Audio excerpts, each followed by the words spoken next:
जिंदाबाद जिंदाबाद। शाजापुर खेड़ा बॉर्डर के लगातार इसमें शरीक भाइयों और एक को छोड़कर बहनों तमाम ये गणतंत्र दिवस की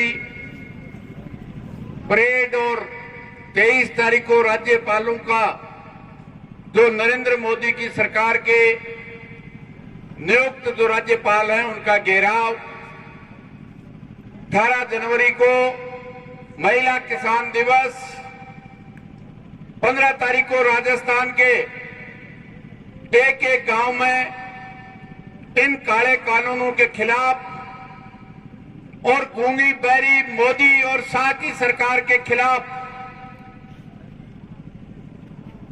एक गांव में मशाल जुलूस निकालने का ये पूरा प्रोग्राम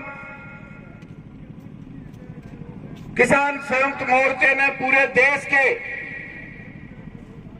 किसान और आम जनता के लिए दिया था। इस प्रोग्राम का आखिरी चरण गणतंत्र दिवस जो हमारे देश की राजधानी दिल्ली में एक तरफ और न केवल दिल्ली में बल्कि हर देश के प्रदेश के राजधानी में जिला हेडक्वार्टर पे और इवन केरल के किसान संयुक्त मोर्चे ने घोषित किया है कि कल केरल के एक गांव में ट्रैक्टर परेड होगी संयुक्त मोर्चे के आह्वान के तहत। इसलिए ये ट्रैक्टर परेड किसानों की परेड जहां एक तरफ इस देश के किसान और मजदूर का बेटा जो जवान है, चाहे वो फौज में है, चाहे अर्धसैनिक बल और चाहे पुलिस में है, या हमारे महाविद्यालय और विश्वविद्यालय में पढ़ने वाले एनएसएस एनसीसी के कैडेट हैं, वो पूरे देश की राजधानी से लेके हर राज्य की राजधानी और जिला और तहसील हेडक्वार्टरों पे मार्च करेंगे। ये हर साल गणतंत्र दिवस के दिन 26 जनवरी 1950 जब इस देश के आम जनता ने, हम भारत के लोग इस हमारे देश के संविधान को अंगीकार करते हैं, हर साल मनाते आए।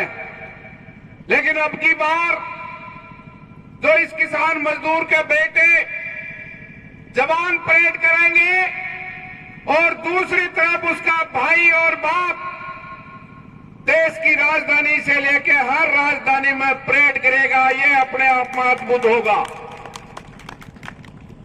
ये अद्भुत इसलिए भी है, भारत नहीं किसी भी दुनिया के देश में अपने खेत और देश को बचाने के लिए 2 महीने से लगातार इस देश और किसानी और खेत को बचाने के लिए -डिग्री टेम्परेचर में, बरसात में, ओलावृष्टि से भी, और जिस तरह की ओलावृष्टि इस सरकार ने इस देश के किसान को अपमानित करने का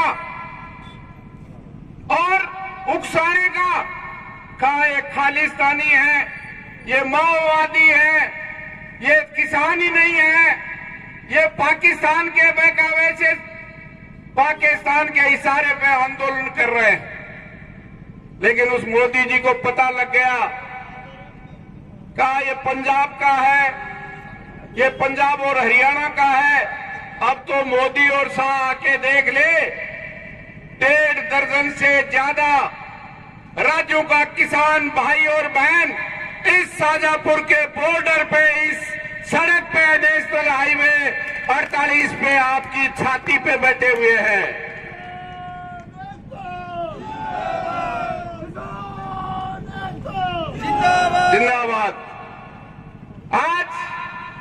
निश्चित रूप से ये परेड शांतिपूर्वक होगी। इस मोर्चे से ठीक 9 बजे हमारी यहां से परेड चालू होगी। और ये मोदी ने कोई मेहरबानी नहीं, जो मोदी कह रहा था इस देश का किसान देश की राजधानी में परेड नहीं कर सकता। ये आपकी एकता, आपके दृढ़ विश्वास और आपके कश्मीर से कन्याकुमारी तक, नागालैंड से गुजरात तक इस देश के किसान, मजदूर, विद्यार्थी, नौजवान और महिलाओं का, कर्मचारियों का, इस समाज के हर वर्ग की एकता के सामने नरेंद्र मोदी और अमित शाह को झुकना पड़ा है। और झुक करके सब बैरिकेड भी खुलेंगे, और बैरिकेड ही नहीं खुलेंगे।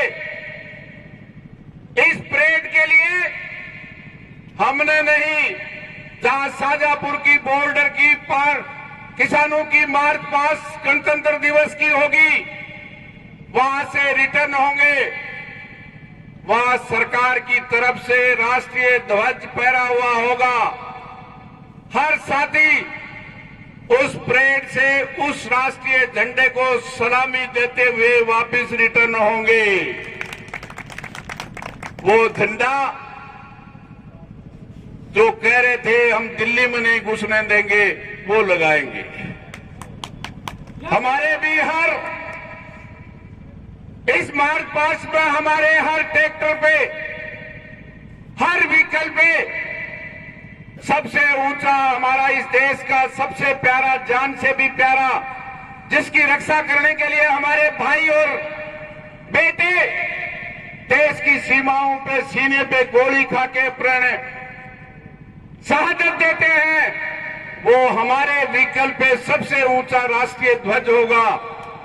और उसके बाद अपने अपने सेंटर का झंडा होगा। और यहां ये भी होगा, जिस तरह से संयुक्त मोर्चे ने तय किया, आगे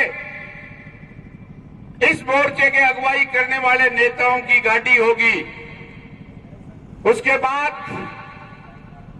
जो 125 से ज्यादा हमारे किसान भाइयों ने इस मोदी से 2 महीने तक संघर्ष करते हुए शहादत दी है, जिन्होंने इस भारतीय जनता पार्टी की केंद्र सरकार और उनके मंत्री और प्रधानमंत्री द्वारा अपमानित करने पे इस देश के आम जन को जगाने के लिए चाहे बाबा राम सिंह ने अपना पूरा एक कई पेज का पत्र लिख करके अपने कनपटी में गोली से अपने प्राण त्यागे।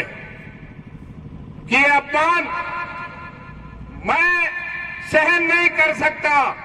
इस देश के अन्नदाता का अपमान, इस देश की चुनी हुई सरकार जो इस देश के किसान अन्नदाता ने चुनी है, इस देश के जवान ने, इस देश के मजदूर ने चुनी है, वो अगर अपमानित करता है तो ये अपमान मैं सहन नहीं कर सकता, और मेरे बलिदान से इस देश का, इसलिए निश्चित रूप से उसके बाद उन शहीदों की शहीद वेदी एक ट्रैक्टर पे सबसे आगे होगी। उसके बाद हर राज्य की एक एक झांकी की ट्रॉली होगी, और उन झांकियों के बाद ट्रैक्टर होंगे, और ट्रैक्टरों के बाद हमारे जो भी व्हीकल हैं निश्चित रूप से वो होंगे। इसलिए तमाम साथियों से निवेदन है कि वो सुबह 9 बजे से पहले तैयार होके अपने अपने व्हीकल को इस ओर लाइन अप करेंगे, एक सबको अनुशासन में, क्योंकि ये अपना स्व अनुशासन है। और ये भी बात सही है, जिस तरह सरकार के साथ आरएसएस जिस तरह से षड्यंत्र करती है, जिस तरह से अमित शाह की षड्यंत्रकारी नीतियों से हमारे सिंगू बॉर्डर के लोगों ने साजिशकर्ताओं को पर्दा पकड़ के फांस कर दिया कि इस 26 तारीख की गणतंत्र दिवस की परेड से पहले उन किसान नेताओं को जो दृढ़ता के साथ इस सरकार से 11 वार्ताओं के ड्रामे में भी वार्ता करने गए और सरकार ने कहा आप सरकार की चाय पी लीजिए, तो एक स्वर में तमाम नेताओं ने कहा न सरकार की चाय पिएंगे और न सरकार का एक भी दाना खाने का खाएंगे, हम हमारा ही लंगर का खाना खाएंगे और उसकी चाय पिएंगे। इससे बड़ी निश्चित रूप से ऐसे लोगों का भी ध्यान वॉलंटियर होंगे, लेकिन इस मोर्चे का हर साथी वॉलंटियर है, अपने आप का स्व अनुशासन है। इस मोर्चे को, इस परेड को किसी तरह से बदनाम करने की जो भी कोशिश करता है उसको पकड़ करके पुलिस के हवाले करना है। पुलिस साथ साथ चलेगी। पुलिस का नंबर नहीं हो तो जिस भी संगठन के अगुवा नेता हैं वो नेता आगे आगे चलेंगे, उनके टेलीफोन पे आप सूचना देंगे, उसको पकड़ करके उसके हवाले करेंगे। निश्चित रूप से शांतिपूर्वक और तय रूप से जहां से हम रिटर्न होंगे वहां हमारे ही भाई वहां जो लोग काम करते हैं आप सबको खाने के पैकेट भी देंगे और पीने के लिए पानी की व्यवस्था भी करेंगे। उनको भी इस मोर्चे के तमाम साथियों की ओर से धन्यवाद है। इसलिए लेकिन मैं एक बात कहना चाहता हूं कि बहुत से साथी जो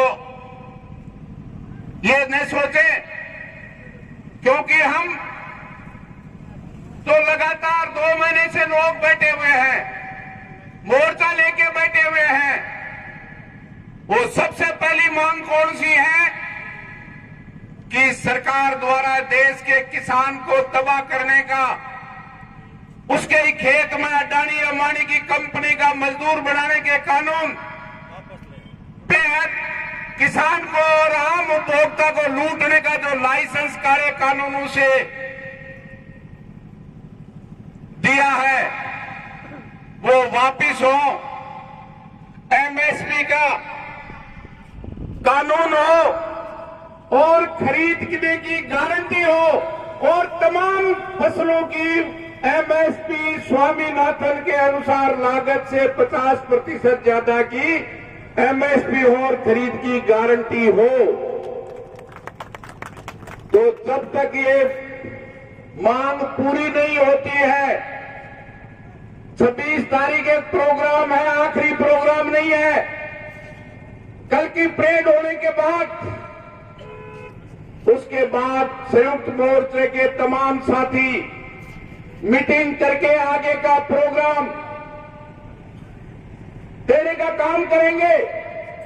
और मैं समझता हूं आज तक तो ये सड़कें चाहे सिंगू बॉर्डर हो, टिगरी हो, पलवल हो, गाजीपुर हो, शाजापुर हो, सुनेड़ा हो, हमने सड़क नहीं रोकी है। मोदी और मोदी के चेलों ने सड़क रोकी है और किसान 2 महीने से बैठा है। लेकिन संयुक्त मोर्चे ने अगर आह्वान कर दिया तो इस देश के एक हाईवे पे, एक सड़क पे, चाहे वो ग्रामीण सड़क है, चाहे नेशनल हाईवे है, चाहे स्टेट हाईवे है, चाहे डिस्ट्रिक्ट रोड है, जिला रोड है, हर सड़क के दोनों तरफ इस देश का अन्नदाता बैठा हुआ है, देश का नौजवान बैठा हुआ है, नौजवान महिलाएं बैठी हुई है। और जब ये आह्वान कर देंगे तो मुझे विश्वास है ये मोदी और अमित शाह 72 घंटे भी नहीं भोगेगा, लंबा हो जाएगा और आपकी मांग आपके बीच मिला के रख देगा। इसलिए जब तक 2 साथी इसके पक्ष में हैं कि काले कानून वापिस हो और एमएसपी की कानून और खरीद की गारंटी हो और सब फसलों की एमएसपी स्वामीनाथन के अनुसार हो, वो साथी अपना हाथ खड़ा करके इसका समर्थन करने का काम करे। धन्यवाद। वही साथी कि 26 तारीख का आखिरी प्रोग्राम है, वो भी कोई भाई है तो वो भी हाथ खड़ा कर दे। नहीं, जेई मांग के खिलाफ थोड़ा ही हो, मैं तो बागना हाथ खड़ो कराऊं। देखो भाई, बोला दिन होगा कई साथी का आज ही कर दो रड़े मिले, क्योंकि सरकार यही चाहती है। इसलिए ये प्रस्ताव जब तक ये दोनों मांगे, और तीसरी मांग भी संयुक्त मोर्चे ने रखी है कि जो इन नीतियों से किसान का कर्जा हुआ है, उस देश के किसान को 1 रुपए कर्जा मुक्त करने के लिए देश की संसद में वो कानून भी पास करे। इसलिए सर्वसम्मत न केवल पास किया है, इसको लागू करना है। इसलिए हर साथी की अनुशासन में किसी भी तरह की निश्चित रूप से ये हमारे अनुशासन की, ये हमारे धैर्य की परीक्षाओं में पास होते जा रहा है। इसलिए आज सबसे बड़ी बात है, न केवल ये देश का बल्कि दुनिया में भी, शायद मैंने तो मेरी 64 साल की उम्र में मास्टर डिग्री लेने पर भी किसी इतिहास में नहीं पढ़ा कि किसी भी देश का किसान अपनी मांगों के लिए सड़क पे सर्दी में, -डिग्री में, बरसात में, ओलावृष्टि में, पानी की बौछार में, अश्रु गैस छोड़ने के बाद भी लगातार 2 महीने से टिका हुआ है। ये दुनिया का कोई इतिहास नहीं है। दुनिया की जो सबसे बड़ी इतिहास का रिकॉर्ड तोड़ने का गिनीज बुक जो कहते हैं, मैं समझता हूं ये देश का किसान आंदोलन गिनीज बुक में सबसे ऊपर रिकॉर्ड बनाने वाला आंदोलन होगा जिस दिन समाप्त होगा। इसलिए ये एक एक की सवाल है। सवाल किसी झंडे का नहीं है, डंडे का नहीं है, किसी पार्टी का नहीं है, इस देश का सवाल है। अभी जो बाजरा और मक्का में जो नुकसान अकेले राजस्थान के किसान को हुआ है, वो करीब 7,500 करोड़ रुपया है।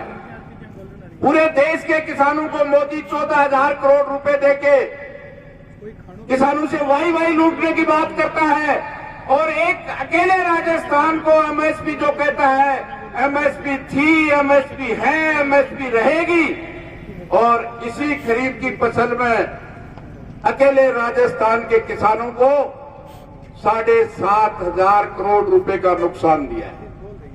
न प्रधानमंत्री का नुकसान हुआ, न मुख्यमंत्री का नुकसान हुआ इस देश के प्रदेश के किसान का। इसलिए आज वो नुकसान फिर नहीं हो किसी भी राज्य को। इसलिए मैं समझता हूं बाकी साथी भी, राजाराम जी, साथी तारा सिंह जी भी रखेंगे। मैं तो आपसे इतना ही निवेदन करते हुए कि ये अपना हर एक किसान, मजदूर, विद्यार्थी, नौजवान और महिला और कर्मचारी का आंदोलन है, और इस आंदोलन की जीत जो इन नीतियों से हर वर्ग त्रस्त है, वो इस बात से सबसे बड़ा सबक लेगा कि सब एकजुट होकर अगर लड़ेंगे तो कितनी ताकतवर सरकार हो उसको घुटने के बल ला सकते हैं और अपनी मांगों को मनवा सकते हैं। हम मोदी की कुर्सी मांगने नहीं आए, न अमित शाह की कुर्सी मांगने आए, और बीच में एक खच्चर और है, उससे भी हमारी कोई लड़ाई नहीं है, लेकिन बीच में आ रहा है, उसके बारे में मील साहब बता देंगे। ये मेरा तो आपसे यही निवेदन है कि ये परेड हमारी ऐतिहासिक परेड होगी, अनुशासित होगी और उस जवानों की परेड के साथ किसानों की ऐतिहासिक परेड बहुत शानदार होगी। राष्ट्रीय ध्वज को सलामी देते हुए वापिस शाजापुर बॉर्डर आएंगे और तय रूप से संयुक्त मोर्चा आगे का जो भी प्रोग्राम तय करेगा उसको अक्सर से कश्मीर से कन्याकुमारी और नागालैंड से लेकर गुजरात तक लागू करने का प्रण करेंगे, लागू करेंगे। यही बात कहते हुए बहुत बहुत धन्यवाद। आवाज दो, आवाज दो। धन्यवाद, बहुत बहुत धन्यवाद। अरे मोदी तेरी अभी अगले